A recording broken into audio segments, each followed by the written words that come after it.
هو الفقيه بفعاله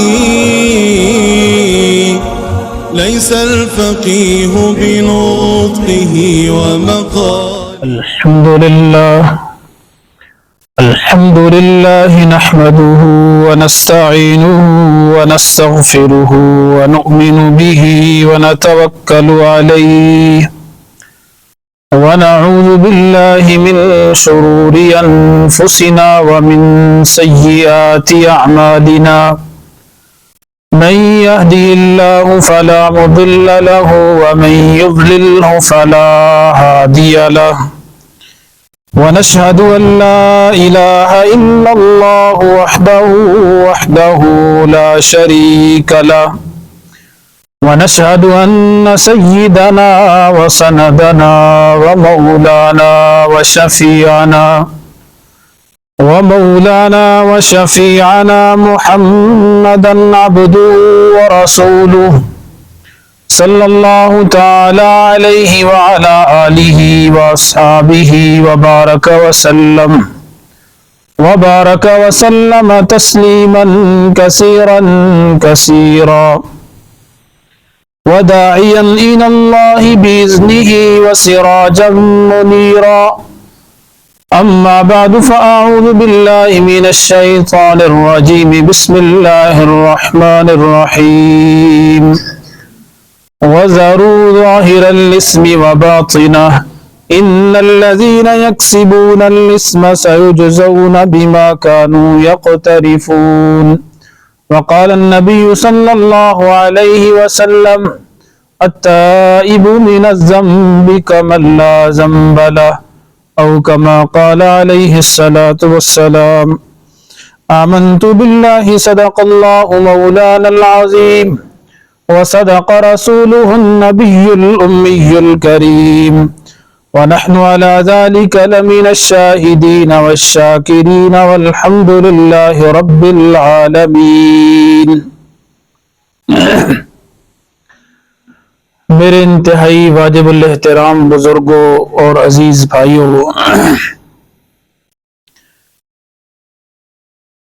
خطبے میں ایک قرآن کریم کی مختصر سی آیت کریمہ تلاوت کی ہے، اور اس آیت کریمہ میں اللہ رب العزت نے ہمیں ایک بہت بڑے نقصان سے بچانے کے لیے اعلان فرمایا ہے اور متنبہ کیا ہے.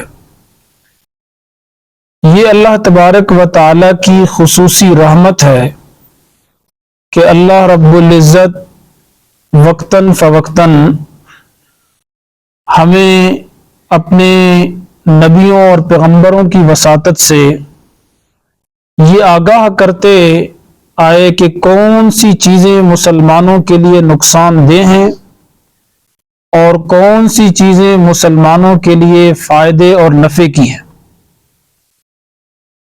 اللہ رب العزت کی محبت انسانوں اور بندوں کے ساتھ بغیر کسی غرض اور لالچ کے. دنیا میں ہمیں کوئی ایسی مثال نہیں ملتی کہ ایک آدمی دوسرے سے محبت کرے اور اس محبت میں اور تعلق میں کوئی غرض اور مفاد وابستہ نہ ہو. دنیا میں ہم دیکھتے ہیں کہ ہر آدمی کا جو تعلق دوسرے کے ساتھ ہے اس میں اس کا کوئی نہ کوئی فائدہ ہے، کوئی نہ کوئی غرض اور لالچ ہے. اگر ہم بادشاہ اور حاکم وقت کو دیکھیں تو بادشاہ اور حاکم بھی اپنی رعایا سے اور عوام سے اس لیے محبت کرتا ہے کہ اگر یہ رعایا اور عوام تابعدار رہے گی تو میری حکومت چلے گی. اگر عوام بگڑ گئی اور میرے خلاف سڑکوں پر آ گئی تو میری حکومت ختم ہو جائے گی اور میری حکومت کا تختہ الٹ جائے گا. تو بادشاہ کی محبت رعایا کے ساتھ اور عوام کے ساتھ مفاد پر ہے، ایک غرض اور لالچ پر ہے. ہم استاذ کو دیکھتے ہیں کہ وہ اپنے شاگردوں سے محبت کرتا ہے، لیکن اس کے پیچھے بھی اس کی ایک غرض ہوتی ہے. کیا غرض ہوتی ہے؟ کہ بھائی شاگردوں کو پڑھانے سے میرے شاگرد دور دور تک جائیں گے، میرا ایک نام روشن ہوگا، میری شہرت ہوگی، لوگ مجھے پہچانیں گے تو اس کی غرض شہرت ہے، اپنا نام روشن کرنا ہے۔ اور اگر کوئی استاذ صرف اور صرف اللہ تعالیٰ کی رضا کے لیے اپنے شاگردوں کو پڑھا رہا ہے تو پھر بھی اس کی غرض ہے۔ اگر اس کا مقصد شہرت اور مشہور ہونا نہیں ہے تو پھر بھی اس کے پیچھے ایک غرض ہوتی ہے کہ مجھے اس پڑھانے پر ثواب ملے گا، مجھے اس پڑھانے پر اجر ملے گا، اور اجر اور ثواب کے حصول کے لیے کوئی کام کرنا یہ بھی ایک غرض ہے۔ حتیٰ کہ ہم دنیا میں دیکھتے ہیں کہ سب سے خوبصورت رشتہ ماں باپ کا ہے، لیکن ماں باپ بھی اپنی اولاد سے محبت کرتے ہیں تو اس کے اندر بھی ان کا اپنا مفاد اور اپنی غرض ہوتی ہے۔ اگر ماں یا باپ اپنے بچے کو تڑپتا ہوا دیکھیں تو فوراً کوشش کرتے ہیں کہ اپنے بچے کی تکلیف کو دور کریں۔ اگر ان کا مقصد شہرت نہ ہو، کوئی اور غرض نہ ہو کہ یہ بڑے ہو کر ہمیں کام آئے گا، لیکن یہ غرض ضرور ہوتی ہے کہ میں اپنے بچے کی اس تکلیف کو دور کروں کیونکہ یہ تکلیف مجھ سے دیکھی نہیں جاتی، تو گویا والد اور والدہ، ماں باپ بھی اس لیے اپنی اولاد کی تکلیف کو دور کرتے ہیں کہ یہ ان سے برداشت نہیں ہوتا، تو حقیقت میں وہ بچوں کی تکلیف کو دور کر کے اپنے آپ کو تسلی دے رہے ہوتے ہیں، اپنے آپ کو راحت پہنچا رہے ہوتے ہیں۔ تو دنیا میں ہمیں ڈھونڈنے سے ایسی کوئی مثال نہیں ملتی کہ کوئی آدمی دوسرے سے بغیر کسی غرض کے محبت رکھے، لیکن میرے دوستو یہ اللہ رب العزت کی ذات ہے کہ جو اپنے بندوں سے بغیر کسی غرض مفاد کے محبت رکھتا ہے۔ اس لیے اہل سنت والجماعت کا یہ موقف اور مسلک ہے کہ اللہ تعالیٰ کے جتنے بھی افعال ہیں وہ کسی غرض کے ساتھ وابستہ نہیں ہیں۔ اور پھر اللہ رب العزت کی جو شان ہے وہ ایسی بلند اور اعلیٰ ہے کہ اللہ کسی کا محتاج نہیں۔ قرآن کریم میں اللہ فرماتے ہیں کہ وہ صمد ذات ہے، وہ بے نیاز ہے، وہ کسی کا محتاج نہیں۔ اب ہونا تو یہ چاہیے کہ دنیا میں دیکھیں نا، اگر کوئی آدمی کسی کا محتاج نہ ہو اور اللہ نے اسے سب کچھ دیا ہے، مال دیا ہے، دولت دی ہے، عہدہ دیا ہے، شہرت دی ہے، اس کو کسی بندے کی کوئی ضرورت نہیں۔ اگر دنیا میں کوئی آدمی کسی کا محتاج نہ ہو تو پھر وہ کسی کو لفٹ ہی نہیں کراتا، لوگ اس کے پیچھے پیچھے پھرتے ہیں اور اس کے پیچھے پیچھے پھر کر اپنا مقصد اور اپنا کام اس سے نکالتے ہیں کہ سر یہ ہمارا کام کر دیں، یہ کر دیں، یہ کر دیں۔ وہ کبھی بھی ملاقات کرتا ہے، کبھی نہیں کرتا، کبھی فون سنتا ہے، نہیں سنتا۔ تو دنیا میں اگر کوئی آدمی کسی کا محتاج نہ ہو تو پھر وہ کسی سے ملاقات کرنے کے لیے تیار ہی نہیں ہوتا، یہ لوگ اس کے پیچھے پیچھے پھرتے ہیں۔ اب اللہ رب العزت تو کسی کا محتاج نہیں، لیکن اس کے باوجود اللہ کی رحمت دیکھیں اور اللہ تعالیٰ کی اپنے بندوں کے ساتھ محبت دیکھیں کہ اللہ تعالیٰ نے ہمیں قرآن کریم میں جگہ جگہ پر بتایا کہ یہ چیزیں تمہارے نقصان کی ہیں، یہ چیزیں تمہارے فائدے کی ہیں، ان چیزوں سے تمہاری دنیا اور آخرت بنے گی، ان چیزوں سے تمہاری دنیا اور آخرت برباد ہوگی۔ تو اس سے بڑی اللہ تعالیٰ کی محبت اور اللہ تعالیٰ کی رحمت اپنے بندوں پر کیا ہو سکتی ہے۔ اور دنیا میں ہم دیکھتے ہیں کہ اگر کوئی آدمی کسی کو چائے کی پیالی پلا دے نا، کسی کو کھانا کھلا دے، کسی پر کوئی نیکی اور احسان کر دے، تو مشہور مقولہ ہے الانسان عبد الاحسان، انسان احسان کا بندہ اور غلام ہے۔ جب ہم دیکھتے ہیں کہ کوئی ہمارے ساتھ نیکی اور اچھائی کرے تو ہم پھر اس کے غلام بن جاتے ہیں، پھر ہم اس کا خیال کرتے ہیں، پھر اس کے ساتھ اٹھنا بیٹھنا، ہمارا جو میل جول اور تعلق ہے وہ پہلے سے زیادہ بڑھ جاتا ہے۔ ہم ہر موقع پر اس کا خیال کرتے ہیں کہ یار فلاں موقع پر یہ بندہ ہمارے کام آیا تھا۔ تو جتنی دنیا میں اگر ایک آدمی کی عنایات دوسرے پر زیادہ ہوں تو وہ آدمی اس کا اتنا ہی احسان مند ہوتا ہے۔ تو ہمیں اللہ رب العزت کی ہمارے اوپر اتنی عنایات ہیں، اتنی مہربانیاں ہیں کہ ہمیں اللہ رب العزت کا ہر وقت شکر ادا کرنا چاہیے، اور اتنا شکر ادا کرنا چاہیے کہ دیکھیں اللہ رب العزت نے بغیر مانگے ہمیں کتنی خوبصورت آنکھیں دی، چہرہ دیا، کان دیے، جسم دیا، زندگی دی، صحت دی، دولت دی، جوانی دی، یہ ساری نعمتیں اللہ نے بن مانگے ہمیں عطا کی۔ تو ہمیں تو یہ چاہیے کہ ہم زیادہ اللہ کے قریب ہوں، زیادہ اللہ سے محبت کریں اور گناہوں سے زیادہ بچیں. لیکن ہوتا یہ ہے کہ جتنی اللہ تعالیٰ کی عنایات اور مہربانیاں ہم پر زیادہ ہیں، ہم اتنی ہی غفلت میں ڈوبے ہوئے ہیں. اور بہت سارے لوگ تو جب سنتے ہیں کہ اللہ تعالیٰ قرآن کریم میں کہتا ہے کہ بھائی میں تمہارے سارے گناہوں کو معاف کر دوں گا، حدیث میں آتا ہے اللہ ماں سے 70 گنا زیادہ اپنے بندوں سے پیار کرتا ہے، اللہ کی یہ رحمت ہے، یہ رحمت ہے، اللہ تعالیٰ تو مغفرت کے لیے بہانے تلاش کرتا ہے. اس طرح کی ساری آیات کو جب وہ سنتے ہیں اور احادیث کو، تو وہ گناہوں پر اور دلیر ہو جاتے ہیں اور جرأت کرتے ہیں. حالانکہ میرے دوستو ان آیات کا تقاضا تو یہ تھا کہ ہم گناہوں سے اور بچیں، اس لیے کہ جب اللہ کی مہربانی ہمارے اوپر زیادہ ہوتی جا رہی ہے تو ہمیں اور گناہوں سے بچنا چاہیے. اور ہمیں ان آیات کا پس منظر اور بیک گراؤنڈ معلوم نہیں ہے نا، اس وجہ سے ہم آیات مغفرت جو ہیں ان کا غلط مطلب لیتے ہیں. اگر ہم قرآن کی ان آیات کو دیکھیں تو یہ کیوں نازل ہوئیں؟ اس لیے کہ دیکھیں جب آپ صلی اللہ علیہ وسلم کے زمانے میں بہت سارے لوگ مسلمان ہوئے تو کئی تو ایسے تھے کہ جو عقل میں فہم میں اعلیٰ درجے پر تھے، ان کو تو اللہ تعالیٰ کی رحمت کے متعلق اور مغفرت کے متعلق کوئی شبہ پیدا نہیں ہوا، اس لیے وہ مسلمان ہو گئے. اور انہوں نے، ان کی عقل نے، فہم نے، ان کے شعور نے ان کو آگاہ کیا، حضور کی تعلیمات نے آگاہ کیا کہ اسلام لانے سے تمہارے سارے گناہ معاف ہو گئے. لیکن کئی لوگ ایسے تھے کہ جو جب مسلمان ہوئے تو مسلمان ہوتے وقت کم علمی کی وجہ سے وہ بہت سارے اشکالات میں اور ڈاؤٹ میں پڑ گئے. انہوں نے آپ صلی اللہ علیہ وسلم سے یہ عرض کیا کہ اگر ہم مسلمان ہو جائیں تو کیا ہمارے سارے گناہ معاف ہو جائیں گے؟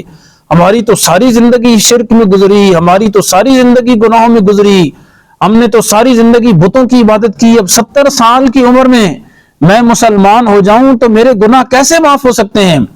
تو ان کو یہ اشکال پیدا ہوا اور دماغ میں یہ خیال آ گیا. تو کم علمی کی وجہ سے جب انہوں نے حضور سے سوال کیا تو اللہ تعالیٰ نے آیات مغفرت نازل کی کہ پریشان ہونے کی ضرورت نہیں، تمہارے جتنے بھی گناہ ہوں گے میں معاف کر دوں گا. تو اب ہم دیکھیں نا، اگر اس بیک گراؤنڈ کو اور پس منظر کو دیکھیں تو ہمیں معلوم ہوتا ہے کہ آیات مغفرت اس لیے میرے دوستو نازل نہیں ہوئی کہ ہم گناہوں پر اور دلیر ہو جائیں، بلکہ اللہ تعالیٰ نے ان لوگوں کو تسلی دی کہ جن کی ساری زندگی گناہوں میں گزر گئی، فرمایا آپ اسلام لے آؤ، میں تمہارے سارے گناہوں کو معاف کر دوں گا. اس لیے جو عرب کے لوگ تھے جو مسلمان ہوئے تو انہوں نے اللہ تعالیٰ کی ذات کو دنیا کے بادشاہوں پر قیاس کیا.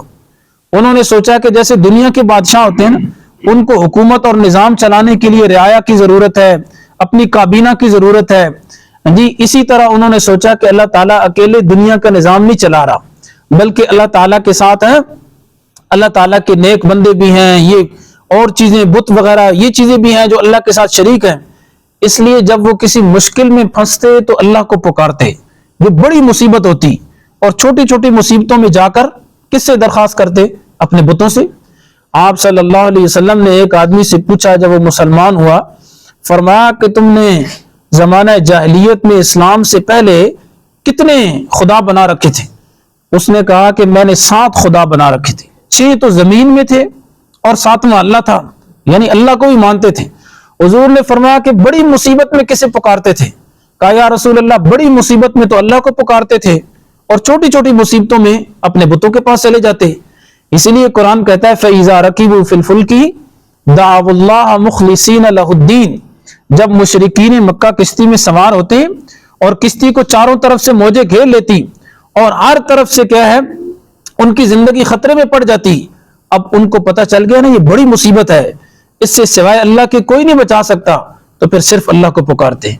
اللہ کہتے ہیں فَلَمَّا نَجَّاهُمْ إِلَى الْبَرِّ، جب میں نے ان کو کیا ہے خشکی کے قریب کیا، سمندر اور دریا کے کنارے پر لگایا، تو اِذَا هُمْ يُشْرِكُونَ، پھر شریک کرنے لگے، کہنے لگے یا اللہ یہ کام تو بڑا مشکل ہے، اکیلے تیری ذات تو نہیں کر سکتی، جیسے دنیا کے بادشاہوں کو کابینہ کی ضرورت ہے حکومت اور نظام چلانے کے لیے، تو یا اللہ تجھے بھی نظام چلانے کے لیے یہ ان چھوٹے چھوٹے بتوں کی اور خداؤں کی ضرورت ہے جو آپ کی ہیلپ اور امداد کرتے ہیں. تو یہ ان کو غلط فہمی لگی. تو میرے دوستو میں یہ عرض کر رہا تھا کہ اللہ رب العزت نے اس آیت کریمہ میں ہمیں کتنی یعنی بڑے اور بھاری نقصان سے بچانے کی کوشش کی. فرمایا وَذَرُوا ظَاهِرَ الْإِثْمِ وَبَاطِنَهُ، وہ بھاری نقصان کی چیز گناہ ہے کہ اپنے ظاہری اور باطنی گناہوں کو چھوڑ دو، اس لیے کہ گناہ کرنے سے آدمی تکلیف میں مبتلا ہوگا، گناہ کرنے سے آدمی کو پریشانی ہوگی اور آدمی کو تکلیف ہوگی۔ اب اگر ہم میں سے کوئی آدمی یہ سوال کرے کہ ہم تو گناہ کرتے ہیں، ہمیں تو کوئی تکلیف نہیں ہوتی، گناہ کرتے ہیں اور مزہ آتا ہے جی، اگر کوئی آدمی یہ کہے کہ ہم گناہ کرتے ہیں اور مزہ آتا ہے، پھر گناہ کرتے ہیں اور مزہ آتا ہے، تو ہمیں تو گناہوں پر کوئی تکلیف نہیں ہوتی، تو میرے دوستو یاد رکھو کہ گناہ پر دنیا میں بھی تکلیف ہوتی ہے، لیکن اس بات کی طرف میں بعد میں آتا ہوں۔ پہلے میں یہ بتاتا ہوں کہ جن لوگوں کو گناہوں پر تکلیف نہیں ہوتی نا، وہ آخرت کی سزا کو سوچیں کہ اللہ آخرت میں کیا سزا دے گا۔ اللہ تعالیٰ ان گناہوں پر آخرت میں ایسی ایسی سزا دے گا کہ جو ہمارے تصور اور خیال میں بھی نہیں۔ حدیث میں آتا ہے کہ جہنم میں سب سے کم تر عذاب اس آدمی کو ہوگا کہ جس کے جو جوتے ہیں وہ صرف آگ کے ہوں گے، اور آگ کے جوتے اسے پہنائے جائیں گے، جس کی وجہ سے اس کا دماغ ایسے جوش مارے گا جیسے ہنڈیا جوش مارتی ہے، اور فرمایا کہ وہ آدمی یہ سوچے گا کہ جہنم میں سب سے سخت عذاب مجھے ہو رہا ہے، حالانکہ جہنم میں سب سے ہلکا عذاب اس کا ہوگا۔ تو دیکھیں کہ دنیا میں جو تکلیف ہے، کوئی بھی تکلیف ہے، اگر دنیا کی کوئی بھی تکلیف ہو تو اس میں پھر بھی آدمی کو کچھ نہ کچھ کیا ہے، راحت اور آسانی مل جاتی ہے نا۔ اگر کسی آدمی کے سر میں درد ہے تو وہ اللہ کا شکر ادا کرے کہ سر میں درد ہے، پیٹ میں نہیں ہے۔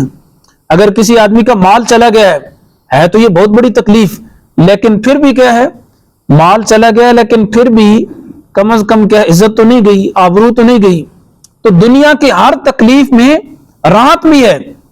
ابھی میں سکول سے آ رہا تھا بچے کو لے کر، تو راستے میں نا آٹے کے لیے بہت بڑی لائن کھڑی تھی، اور لوگ جو ہے نا وہ ہنس رہے تھے، وہ آپس میں، میرا چھوٹا بیٹا کہنے لگا یہ پاپا یہ لائن میں کھڑے ہو کر بندے کیوں ہنس رہے ہیں؟ میں نے کہا یہ آٹے کے لیے ہنس رہے ہیں جی۔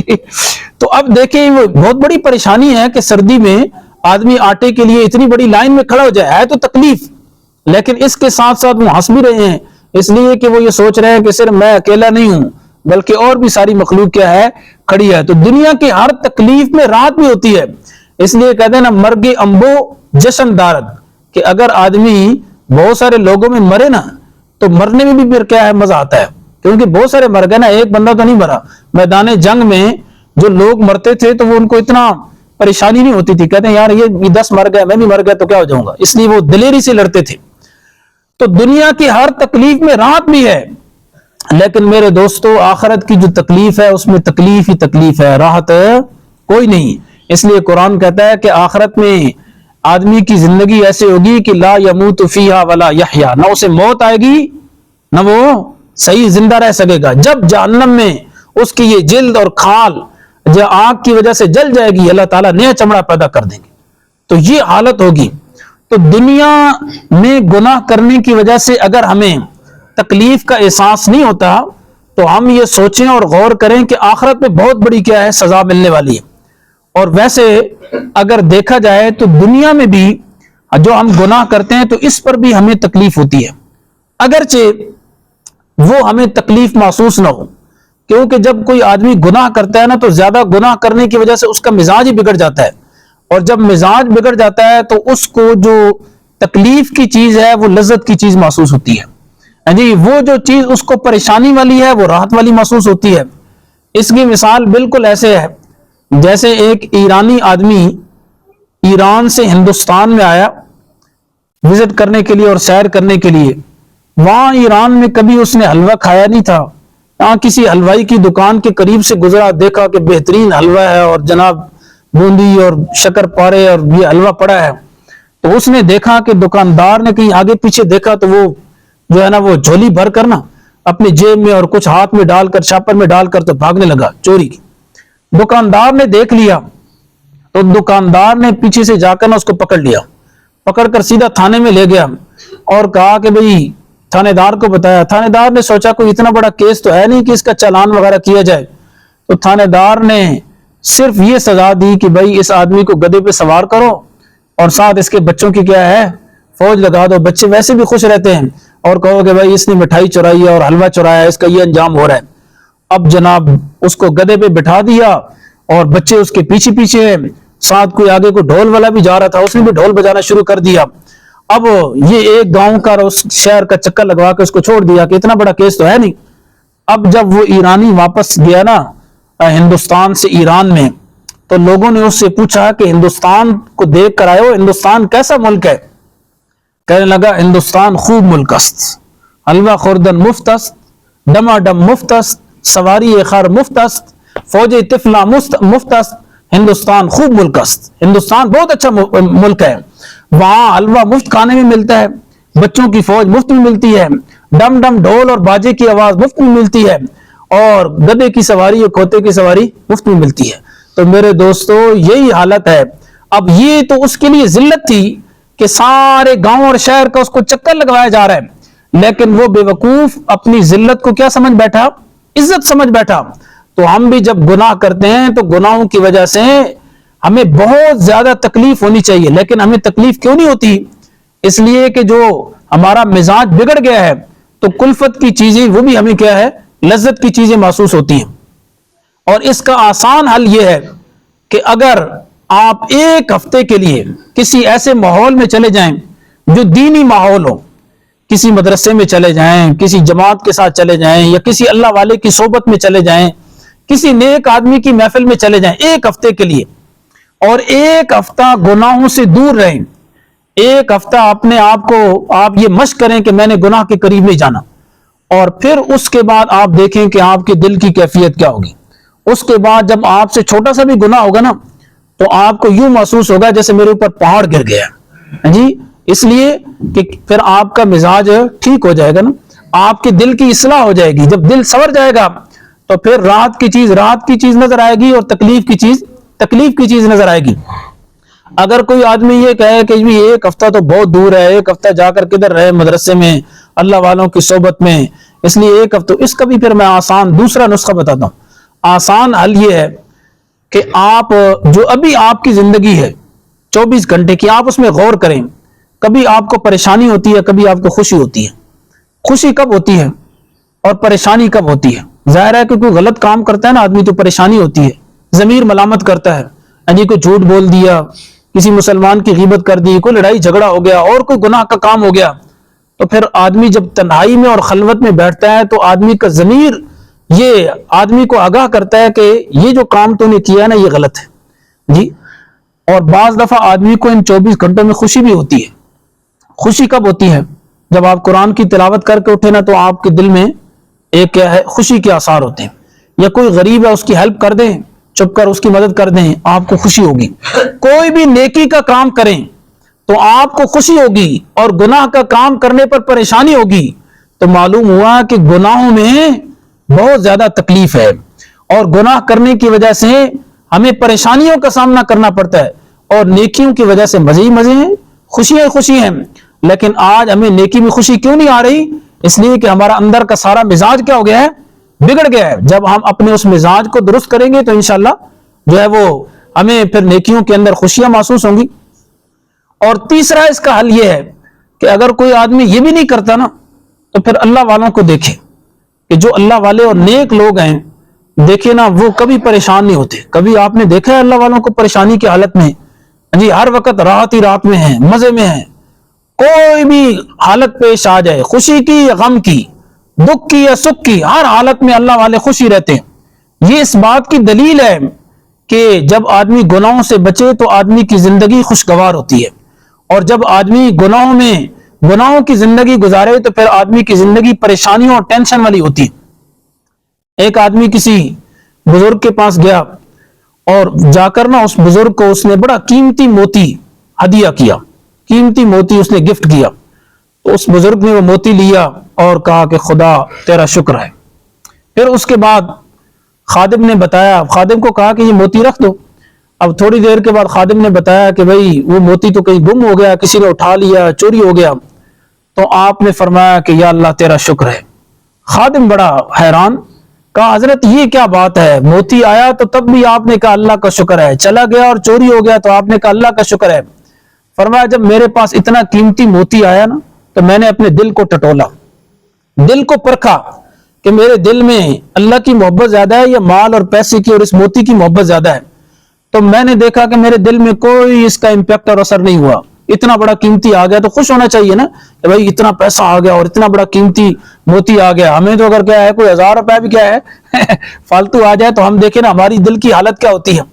کہنے لگے میں نے دل کو ٹٹولا تو کوئی مجھے کیا ہے اس سے زیادہ کوئی خوشی نہیں ہوتی. میرے دل میں اللہ کی محبت تھی تو میں نے اللہ کا شکر ادا کیا کہ مجھے موتی سے کیا ہے زیادہ لگاؤ نہیں, اللہ سے لگاؤ. پھر جب وہ موتی چوری ہو گیا نا, اب غم ہونا چاہیے, پریشانی ہونی چاہیے. فرمایا میں نے اپنے دل کو دیکھا تو دل میں مجھے کوئی غم اور پریشانی نہیں ہوئی. میں نے کہا بس ٹھیک ہے, اللہ تعالیٰ نے دیا تھا, اللہ نے لے لیا, کوئی پریشانی نہیں ہوئی. تو فرمایا میں نے اپنی دل کی اس حالت پر اللہ کا شکر ادا کیا کہ موتی آیا تو تب بھی مجھے زیادہ خوشی نہیں ہوئی, چلا گیا تو تب بھی مجھے زیادہ پریشانی اور دکھ نہیں ہوا. تو یہ اللہ والوں کی حالت ہے کہ وہ ہر حال میں خوش رہتے ہیں. اور کیوں خوش رہتے ہیں؟ اس لیے کہ گناہوں سے بچتے ہیں. اس لیے فرمایا کہ ایک آدمی حضرت بہلول رحمہ اللہ تعالیٰ کی خدمت میں حاضر ہوا اور حضرت بہلول سے کہنے لگا کہ آپ کی زندگی کیسی گزر رہی ہے, پریشانیوں میں یا خوشیوں میں؟ فرمایا بھائی اس آدمی کی زندگی کا کیا پوچھتے ہو کہ دنیا میں کوئی کام اس آدمی کی میری مرضی کے بغیر ہوتا ہی نہیں. جب دنیا میں سارے کام میری مرضی اور خواہش کے مطابق ہو رہے ہیں تو مجھے پریشانی کی کیا ضرورت ہے. وہ آدمی بڑا حیران ہوا کہ اس نے تو کوئی کلمہ کفر بول دیا, اتنا بڑا بزرگ ہے. کہنے لگا حضرت یہ کیسے ممکن ہے کہ دنیا میں کوئی کام آپ کی خواہش اور چاہت کے مطابق آپ کی چاہت کے بغیر نہیں ہو رہا؟ تو فرمایا دیکھو دنیا میں سارے کام کس کی چاہت سے ہو رہے ہیں؟ اللہ کی چاہت سے ہو رہے ہیں, اللہ کی مشیت سے ہو رہے ہیں. اور میں نے اپنی مشیت اور چاہت کو اللہ کی چاہت میں فنا کر دیا ہے. اس لیے جو بھی کام ہوتا ہے وہ سمجھو اللہ کی مشیت سے ہوتا ہے تو میری بھی وہی مشیت ہے. جی اگر پریشانی آ جائے تو تب بھی الحمدللہ, اور اگر کوئی خوشی کا موقع آ جائے تو تب بھی الحمدللہ. یہ اصل چیز ہے کہ آدمی کا یہ مزاج بن جائے کہ بھائی آدمی جو راحت اور سکون اور اطمینان کی زندگی گزارے. تو میرے دوستوں میں یہ عرض کر رہا تھا کہ اگر ہم یہ چاہتے ہیں کہ ہم راحت جو ہے وہ سکون, اطمینان اور چین والی زندگی گزاریں تو ہم پھر گناہوں سے دور رہیں. گناہوں سے دور رہیں گے تو ہماری زندگی بھرپور گزرے گی, خوشیوں سے بھرپور گزرے گی. پیسہ نہیں ہوگا پھر بھی خوشی ہوگی, کھانے کے لیے کچھ نہیں ہوگا پھر بھی خوشی ہوگی. لیکن اگر گناہوں کی زندگی ہوگی تو حشم خدم ہوں گے, نوکر چاکر ہوں گے, بڑی بڑی گاڑیاں ہوں گی, سیکورٹی ہوگی, لیکن پھر بھی رات کو سوئیں گے تو گولیاں کھا کر سوئیں گے, نیند نہیں آئے گی. کیوں؟ اس لیے کہ جب ہم اللہ تعالیٰ کی نافرمانی کریں گے اور اللہ تعالیٰ کے باغی بن جائیں گے تو پھر ہمارے دلوں سے سکون اور اطمینان اٹھا لیا جائے گا. اس لیے اگر یہ آپ جو ہے خوشی کی زندگی گزارنا چاہتے ہیں تو پھر ایک ہی حل ہے کہ گناہوں سے بچ کر زندگی گزاریں. اور یہ جو لمبی لمبی امیدیں ہیں نا, ان کو بالکل خاک میں ملا دیں. یہ جو لمبی لمبی امیدیں ہم باندھ کر رکھتے ہیں, آپ صلی اللہ علیہ وسلم نے حضرت عبداللہ بن عمر سے فرمایا, اے عبداللہ بن عمر جب صبح ہو تو شام کا خیال دل میں نہ لاؤ, اور جب شام ہو تو صبح کا انتظار نہ کرو.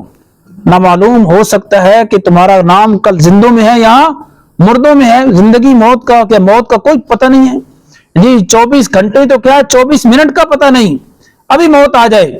اس لیے فرمایا کہ صبح ہو تو شام کا انتظار نہ کرو, اور شام ہو تو صبح کا خیال دل میں نہ لاؤ. اور آج ہماری ساری پریشانیوں کی جڑ کیا ہے؟ ہم نے لمبی لمبی امیدیں باندھ رکھی ہیں. ہم نے سوچ رکھا ہے کہ بھائی ابھی تو جوان ہیں, جی ابھی تو شادی کریں گے, اور شادی بھی کیا ہے اپنے دماغ میں کوئی حور سوچ رکھی ہے کہ ایسی ہو ایسی ہو ایسی خوبصورت لڑکی سے شادی کریں گے, پھر کیا ہے بچے ہو جائیں گے, پھر کوئی گاڑی ہو جائے گی, یعنی پھر کوئی کیا ہے اتنا بڑا مکان مل جائے. پھر اپنے دماغ میں ہم نے لمبی لمبی امیدیں باندھ رکھی ہیں. جب وہ ساری امیدیں ہماری پوری نہیں نہ ہوتی تو ظاہر ہے کہ کوئی بھی انسان اس دنیا میں ایسا نہیں ہے کہ جس کی ساری امیدیں پوری ہو جائیں. یہ آدھی امیدیں پوری ہوتی ہیں, آدھی نہیں ہوتی. تو جب ان امیدوں پر پانی پھرتا ہے تو آدمی کے دل کو ٹھیس پہنچتی ہے, آدمی کے دل کو تکلیف ہوتی ہے. اگر ہم پہلے سے کوئی امید رکھی نہیں کہ بس دنیا کی زندگی ہے, سرایہ ہے, مسافر خانہ ہے, گزارنا ہے, ٹائم پاس کرنا ہے, بس اللہ کے ہاں جانا ہے, اصل زندگی وہ ہے, تو پھر کوئی پریشانی نہ ہو. لیکن ہماری مثال یہ ہے شیخ چلی کی طرح کہ ہم نے لمبی لمبی امیدیں باندھ رکھی. شیخ چلی کا واقعہ مشہور ہے نا. ایک دفعہ جا رہا تھا, راستے میں کسی آدمی نے اسے کہا کہ بھائی یہ تیل کا مٹکا اور گھڑا ہے, اس کو اٹھا کر ہمارے گھر تک پہنچا دو تو میں آپ کو اتنے پیسے دے دوں گا.